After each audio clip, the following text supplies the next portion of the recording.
నెల్లూరు జిల్లాలో ఐఏఎస్ అధికారుల సంతకాలు ఫోర్జరీకి గురైన సంగతి తెలిసిందే. మే నెలలో జరిగిన ఎన్నికలకు ముందే ఈ బాగోతం బయటపడినా అప్పుడు అధికారంలో ఉన్న వైసీపీ నేతలు విషయాన్ని బయటికి రాకుండా జాగ్రత్త పడ్డారు. అయితే ఎన్నికలు ముగిసి ఫలితాలు వచ్చిన వెంటనే ఈ కేసు బయటకు వచ్చింది. కూటమి ప్రభుత్వం అధికారంలోకి రావడంతో వైసీపీ నేతల గుండెల్లో రైళ్లు పరిగెత్తాయి. ప్రధానంగా ఐఏఎస్ల సంతకాల ఫోర్జరీ కేసులో అసలు సూత్రధారిగా అప్పటి నెల్లూరు ఎంపీ ఆదాల ప్రభాకర్ రెడ్డి పనిచేశారని టాక్ నడుస్తుంది.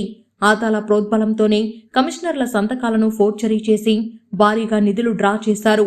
ఇందులో ప్రధాన నిందితుడిగా ప్రస్తుత మేయర్ శ్రవంతి భర్త జయవర్ధన్, ఇంకా అతని అనుచరులు, పలువురు కార్పొరేటర్లు, మున్సిపల్ అధికారులు కూడా ఉన్నారు. అయితే నెల్లూరు మేయర్ శ్రవంతి భర్త జయవర్ధన్ కోసం పోలీసులు ముమ్మరంగా గాలిస్తున్నారు. దొరికితే ఏ క్షణమైనా అరెస్టు చేసే అవకాశముంది. భార్య శ్రవంతి అధికారాన్ని అడ్డుపెట్టుకుని నెల్లూరు కార్పొరేషన్ కమిషనర్ వికాస్ మర్మత్ సంతకాలు చేసినట్లు ఆయనపై ఆరోపణలు ఉన్నాయి. మేయర్ భర్త జయవర్ధన్ తప్పు చేసినట్లు ఈ కేసు విజిలెన్స్ విచారణలో తేలింది. టౌన్ ప్లానింగ్ సిబ్బంది పాత్ర కూడా ఉందని అధికారులు నిర్ధారించారు. జిల్లా ఎస్పీకి ఫిర్యాదు చేయడంతో ఫోర్జరీ సంతకం వ్యవహారంతో మేయర్ భర్త జయవర్ధన్తో పాటు మరో 7గురి పాత్ర ఉన్నట్లు గుర్తించారు. నెల్లూరు కార్పొరేషన్ కమిషనర్ వికాస్ మర్మత్ సంతకాలు ఫోర్జరీ చేసి కోట్ల రూపాయలు ఆర్జించినట్లు పోలీసుల విచారణలో తేలింది. జయవర్ధన్తో పాటు 4 కార్పొరేషన్ సిబ్బంది, మరో 3పై కేసులు నమోదు చేశారు.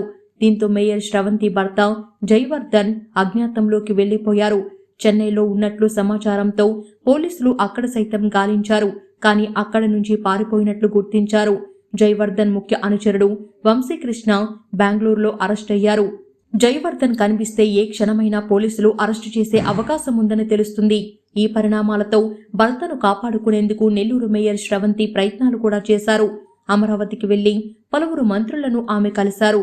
తెలుగుదేశం పార్టీలో చేరుతామని చెప్తూ ఈ కేసు నుంచి తన భర్తను తప్పించాలని ఆమె లోకేష్ను వేడుకున్నట్లు సమాచారం. ఈ ప్లాన్ అంతగా వర్కౌట్ కాకపోగా మేయర్ భర్త కోసం గాలింపు చర్యలు కొనసాగుతూనే ఉన్నాయి. ఈ కేసులో నిందితులుగా ఉన్న పలువురిని పోలీసులు అరెస్టు చేశారు. నెల్లూరు మున్సిపల్ కార్యాలయంలో పనిచేసే టీపీఓ దేవేంద్రను తాజాగా అదుపులోకి తీసుకున్నారు. అయితే ఈ కేసు విచారణలో మేయర్ భర్త జయవర్ధన్నే కమిషనర్ సంతకాన్ని ఫోర్జరీ చేశారని పోలీసులు గుర్తించారు. కొందరు వ్యక్తులతో అవినీతికి సైతం పాల్పడ్డారని తేల్చారు. నిందితులపై నాన్ బెయిలబుల్ కేసులు నమోదు చేశారు. ఇదే కేసులో నెల్లూరు నగర కార్పొరేటర్ల ప్రమేయం ఉండడంతో వారిని విచారిస్తున్నారు. త్వరలో మరికొందరిని అరెస్టు ఉండే అవకాశం ఉందని తెలుస్తుంది. ఇదిలా ఉండగా ముందస్తు బెయిల్ కోరుతూ ప్రధాన నిందితుడైన జయవర్ధన్ సుప్రీంలో దాఖలు చేసిన పిటిషన్ను ధర్మాసనం తిరస్కరించింది.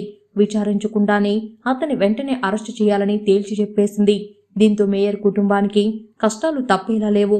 అయితే అసలు సూత్రధారిగా ఉన్న మాజీ ఎంపీ ఆదాల ప్రభాకర్ రెడ్డి ఎన్నికలు ముగిసినప్పటి నుంచి అందుబాటులో లేరు. ఆయన్ను కూడా విచారించాలని టీడీపీ, జనసేన, బీజేపీ నేతలు కోరుతున్నారు. ఆదాలను విచారిస్తే అసలు విషయం బయటకు వస్తుందని, జయవర్ధన్ ఎక్కడ దాక్కున్నారో తేలిపోతుందని టీడీపీ నేతలు సూచిస్తున్నారు. ఈ కేసు అంతిమంగా ఏమవుతుందనేది కాస్త నిరీక్షించాల్సిందే.